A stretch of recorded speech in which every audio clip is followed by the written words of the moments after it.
today's Faceoff on Fox Soul. Challengers Quan LX and Big Angry Adams ready to go blow by blow on those hot topics. Faceoff on Fox Soul starts right now. I'm gonna say this, and then I want to be done with this whole conversation. So for people to come at me and say that I made those comments because I'm a racist, first of all, black people can't be racist, but that's the farthest thing from my mind. I grew up in a very small West Texas town, predominantly white. My best childhood friend is white, went to predominantly white. College, won a national championship. Pretty much everyone on the team was white. We're sisters to this day. That's not a part of my DNA. But for me, it's very important, though, that, I'm a black woman, you know? In this round, here's Quanell X. Charles, former WNBA legend and former Houston Comets legend Cheryl Swoopes made some remarks in regards to a current potential legend in college basketball who plays for Iowa, I believe, Caitlin Clark. She criticized Caitlin's style of play. She criticized Ms. Swoopes, criticized her accomplishments on the court, and she began to speak about the differences of what the generational difference in the game. When she played the game of basketball, it was a lot more physical, and a lot more physical play was allowed to take place on the court compared to what happens today. So when she said Caitlin's not averaging the same amount of points, she's not as aggressive, not as physical, she was even wrong when she spoke about that, and was wrong when she said about her having an extra COVID year, and she has not done that at all. But the blowback she's received about criticizing Caitlin has caused her to be called a racist. And many have taken to social media, white people, and called her a racist. Why is it if a black former athlete who is a Hall of Famer criticizes a current player that is not black but white, all of a sudden she's a racist? White sports commentators have been criticizing black male and female athletes for generations in America, but yet no one dared call them a racist. She went on to say, Ms. Swoopes, that no black person can be a racist. Well, what she was saying was that no black person in America has the power to inflict institutional discriminatory practices on white people like was inflicted upon black people for as education, banking, finance, none of that politically, none of that do we have the power to be that kind of racist. What she's really saying is what many black scholars have said, no black person could be a racist with no power. Let's get it very clear because, I love what you say, well, she said this, but what she meant was this great grand thing, not this really small thing that she said. First of all, I was surprised. I'm a big fan of the Comets. I saw them live a few times when they existed right here in Houston. I was a big fan of Miss Swoopes. It looks like she's been off the court for a long time. But let's be honest, right? Whenever you hear anyone, and usually it is white people, going back to their childhood bona fides to excuse being a bigot, you know where it's going. I grew up in a neighborhood of color as a small child. My best friend in elementary school was a kid named Chris Harper, right? Black kid. One year, me and him played the Wright brothers in the science fair, all right? But you're never going to hear me say, oh yeah, this horrible bigoted thing I said was okay because I had a black friend back in the day, or I have black friends now, or I grew up in a black neighborhood. No, that's just trying to justify your racism. When you say black people can't be racist, that is one of the biggest lies of the last 2 decades. If you feel a certain way about people just because of the color of their skin, you're a racist. I don't care. You can talk about empowerment theory, you can talk about institutional, you can talk about systemic, but we're not talking about that. We're talking about Cheryl Swoopes, and make no mistake, she told a slew of lies about Caitlin Clark, and this is the business that Cheryl Swoopes is in. She said she took an extra year. She said she should. In fact, when she shoots more shots a game, she actually shoots half the shots that Swoopes said shot to set her mark. She beat her. She broke the record. Now, I'm not a big Caitlin Clark fan, right? Because I don't decide whether or not I support someone based on the epidermis, based on the complexion. I'm an LSU guy, and I love Angel Reese. Does but Cheryl criticism no, make her racist? When you refer to white people as they or them, when you only criticize somebody No, because she they're white. spoke about that Okay. once she started being condemned and being called a racist, Charles.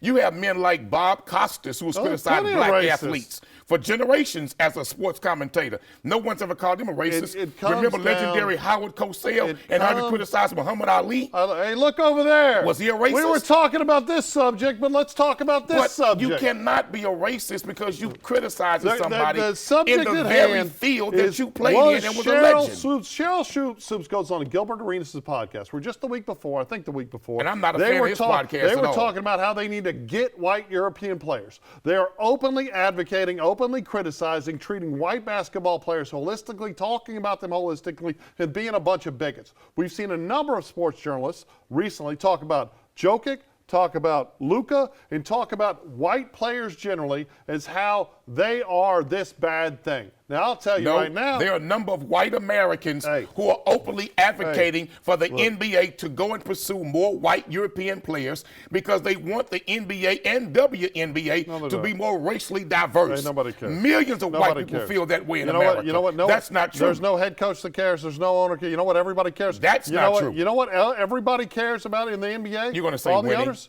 You're going to say winning. We're and talking making about money. the best team. But let me tell you, sir, they want to have more European players, white players in the NBA because their number one market with fans is majority white, not black. But the league is majority black.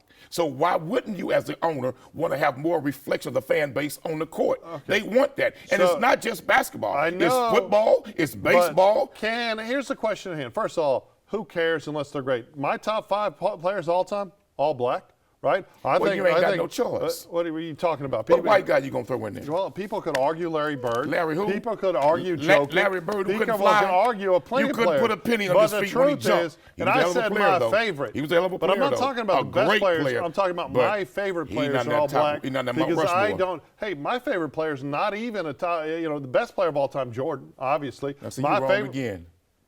So Dude, you shut all up. of the Kool-Aid and don't know the My flavor. favorite player, Allen Iverson. LeBron James. Allen Iverson, my LeBron favorite James is player the to ever greatest watch. NBA Allen player Iverson to ever is lace the up his most sneakers and exciting play on the player, court. period. Right, But period. Cheryl Swoopes is not a racist. Just because she criticized If Caitlyn, you have to say white people can't my get white upset friends, and then say you're a racist. Because if a white person has to say my black friends, she then was he's a racist. speaking to those racists who was condemning her No. and calling her to be a racist. She was justifying because her racism. white folk don't want nobody Can black people be criticizing. racist? Say Can what? black people be racist? Black people cannot be racist. Okay. They can be prejudiced. They can be ignorant. why not? They can be ignorant. They can be prejudiced. They can be bigoted. By what? But they cannot by be a by white- racist. oh, yes, they can. By what definition? You cannot be a racist with no power. What are you talking about? You Black ain't got no folk don't power? control not one power institution in America So- to inflict hold on. discriminatory practices So- on the masses of Does white it- is people. this- We don't is have this that power today, all and we've black never had people it. Or just some black? Because Obama, could he have been a racist? Because he was the No. most powerful man No, in the world. No, he wasn't. That's a lie. Oh, Jesus. Obama was the biggest black manager over the biggest white man's store. Okay. That's who he was. All right. He was the manager over Okay. white America. He was a black man living in the White So House what is who your answered to a what white is Senate your and answered definition? to a white What Congress. is your definition of racism? Racists are racism. Yeah. See, racism and racism. I is knew something you weren't different. going to give me an answer. Racism is if you judge Racism- somebody by the color of their skin. Racism can Don't you be do that having crap all day. bigoted statements and beliefs about somebody with different skin color. But racist, that's a different story. No. A racist is someone that judges somebody by their no. skin color. A And racist you know, is one 'cause you're a who racist. carries out those Yeah, and practices what I love about and you- inflicts What I discrimination love about and you discriminatory is practices you love, on people of color. You love to say, oh, you're in the Klan. You got Cheryl no Swoopes, basis. You don't hear me talking Sister, about black you're not people a racist. holistically. Your condemnation of her was wrong, but you're not a racist. You know, I don't know if Cheryl Swoopes is a racist. I know Quanell is. God bless his heart.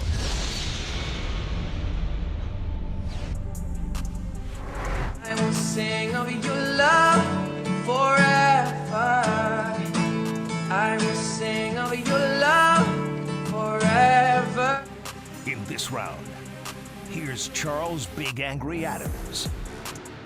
You know, Quanell, the listeners might not be aware that on this very ebony and ivory show, our topics are very black-centric, but here every once in a while, they are contractually obligated to use some white topics.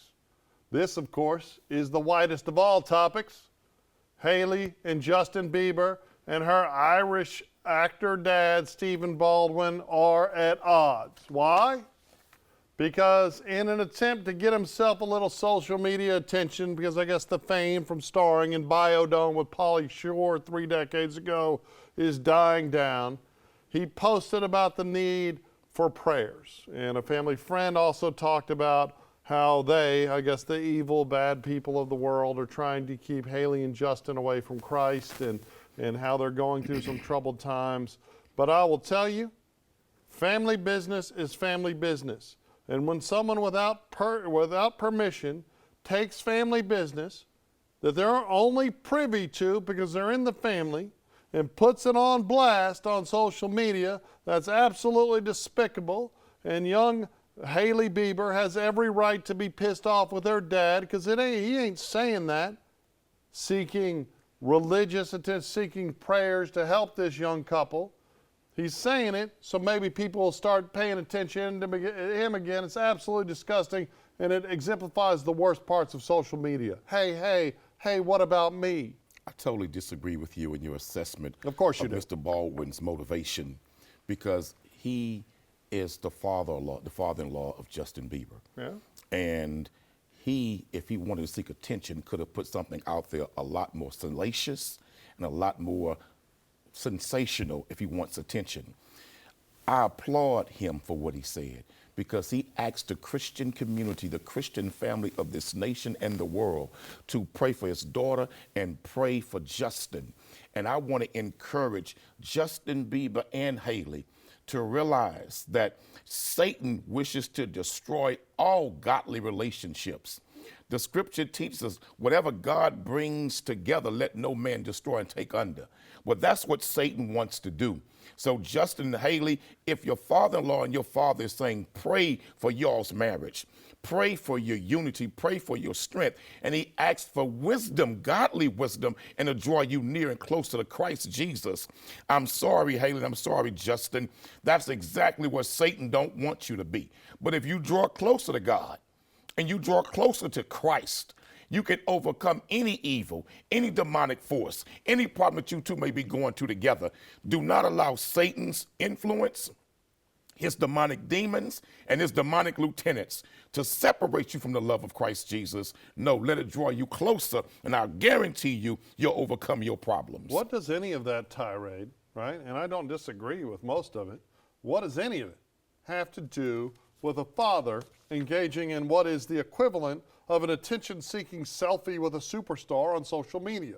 He didn't do anything to help, right? He said, hey, this private matter that they want kept private. We know they want it kept private because Haley Bieber's upset about her dad putting it up in these streets, right? There's a private matter that they want to keep private, that he's only aware of because he's her father.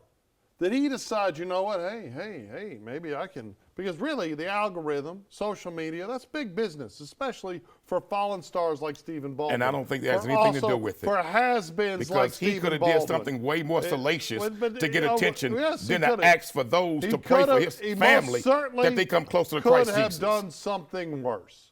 But she is absolutely right to be upset with her dad if she sought the advice and counsel of her friends and family, or more specifically her father, and he betrayed that trust by getting out in these social media streets and said, hey, by asking the spiritual prayer warriors of this nation to pray for that family. Pray for Haley. Haley and Justin. Give me a click and a like and a share. Pray for Haley. I want to say this to you. Never underestimate the power of God's genuine prayer warriors. There's going to come a time in your life, and it may be right now, that the only help that you will have to overcome your hard trial and difficulty is those prayer warriors who have some serious credit with God, and they're praying for you. And because those prayers are going up, blessings will fall and come down. Satan, let me tell you something, in the Quran, or Prophet Muhammad, there's a parable in Islam where 2 or 3 lieutenants of Satan went to him. And one said, I caused a prophet to deviate from God. He shook his head, good job. The second one went to him and said, oh, I caused the whole church to walk away from God. He said, good job. The third one stood up and said, I destroyed a whole family I put the husband against the wife against the husband, and now the children have been scattered. Satan jumped to his feet and said, you are my best servant. Satan's ultimate desire is to destroy families. And the only way you're going to save your family, preserve your family, and keep your family is that God is front and center in all that you do as a family. And they're in the entertainment industry. You and I both know there's some serious demonic forces in the entertainment industry. All this stuff coming out about Puff Daddy, there's some shocking stuff, brother. And I hope and pray that it's all not true. But if it is, it just speaks volumes of what we've heard for decades about the entertainment world and the price that people got to pay for fame. Well, first of all, Get closer to I'd God. like to object to you bringing up Tough Daddy on this very much the white segment, right? We got to have our white time, right? Because it's all about the news segment. I'm kidding. You white folks got all the time anyway. Anyway, not on this station. Yeah, I think I'm the you I white think, folks own I the think I'm the network. token white You on white the folks station. own the network. But the truth is, none of that. You said some true stuff. None of it had anything to do with the topic. The topic at hand is a father who is seeking social media attention and profit through social media attention by exploiting the pain of his child and his son-in-law, by putting their business in the streets, and Stephen Baldwin needs to shut the hell up. We need more fathers like him.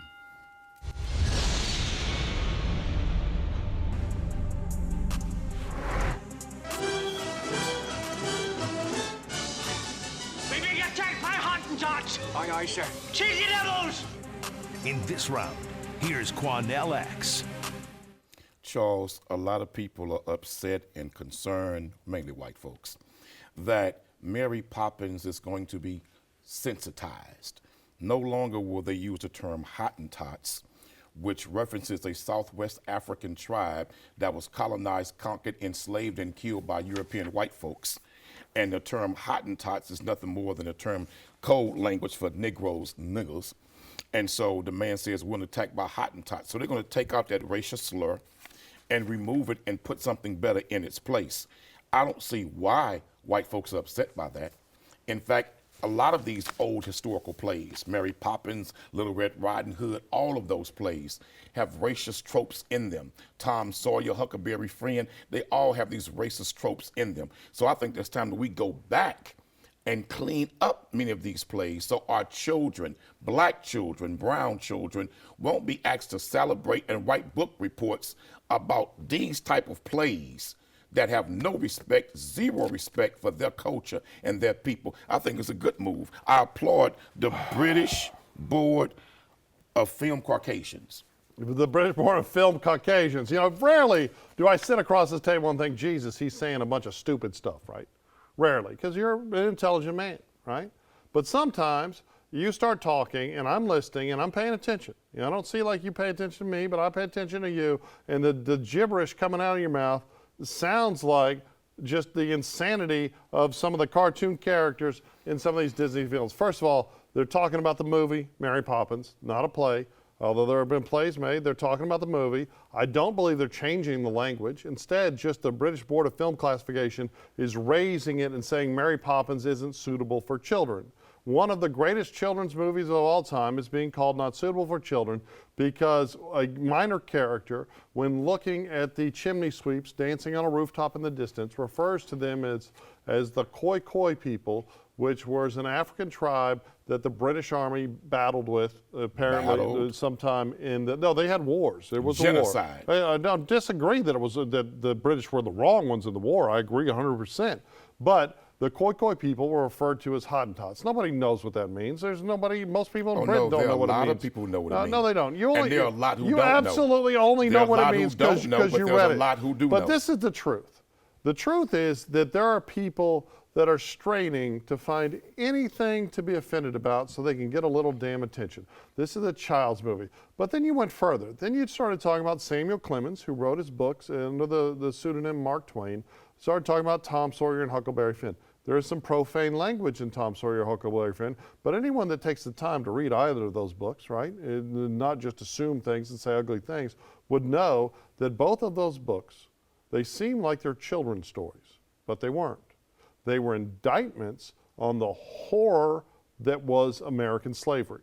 This was Samuel Clemens telling the world, painting a portrait, using Jim as the ability to paint this portrait of this wonderful man Nigga Jim. who existed as a slave. And Nigga Jim is what he was called. Noble champion of manhood that Jim was a slave. And this was Samuel Clemens. And he was mocked. And this was He Samuel was mocked Clemens in the book No, this was as being Samuel, ignorant and no, dumb. This was he was. Oh, yes, he was. By other characters in the book who were made to look appropriately like buffoons.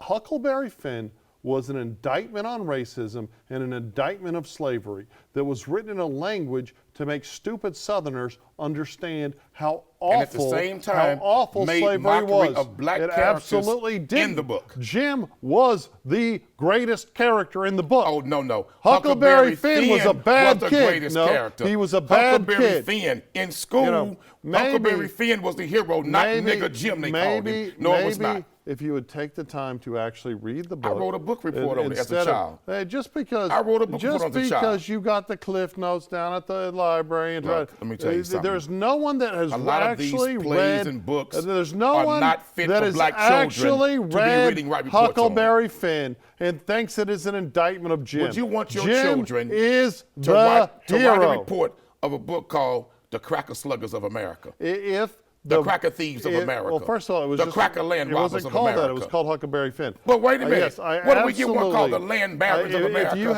If you have and a chapter said the Cracker Thieves. Would you agree with that? If you have a teacher explaining to the students, right, that you need to read this book, yes, I would want it read, because if your made-up book was doing the same thing that Samuel Clemens was doing, which was, I'm going to write this book that I'm going to present to the world as an adventure tale of a young man.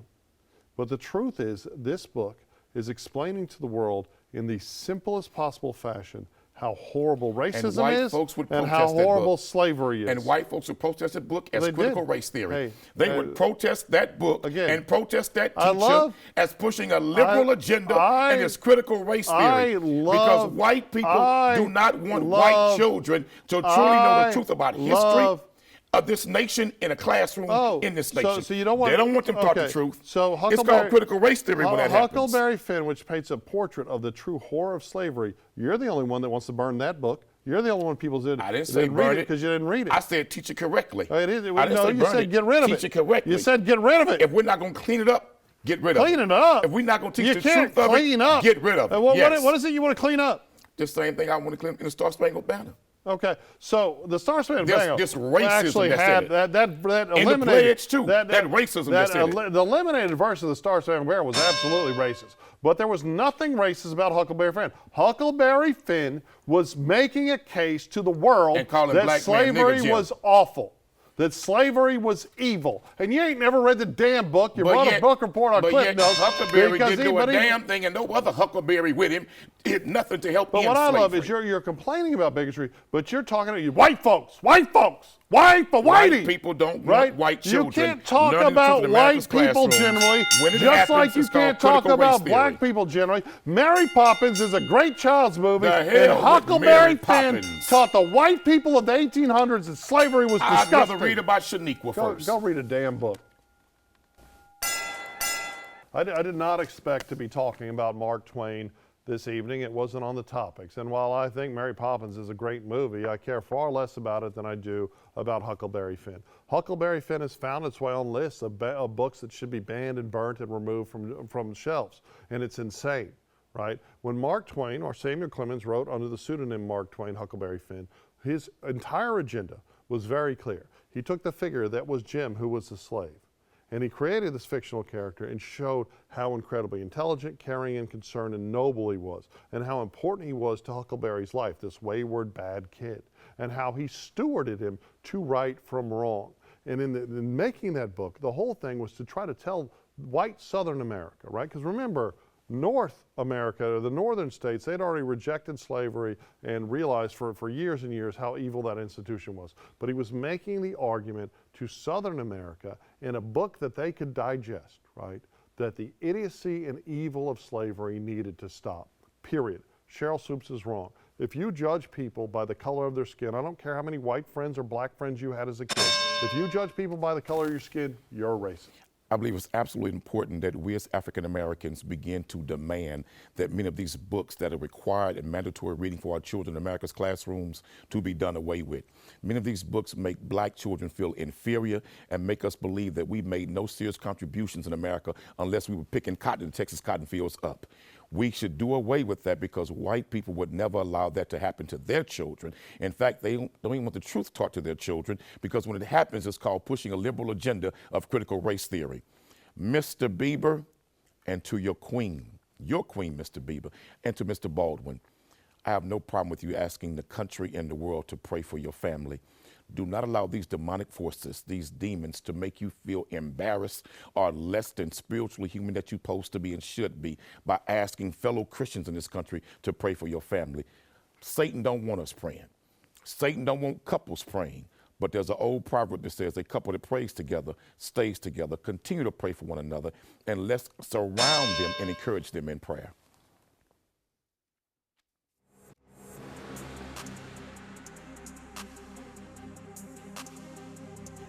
That's it for the Face-Off on Fox Soul.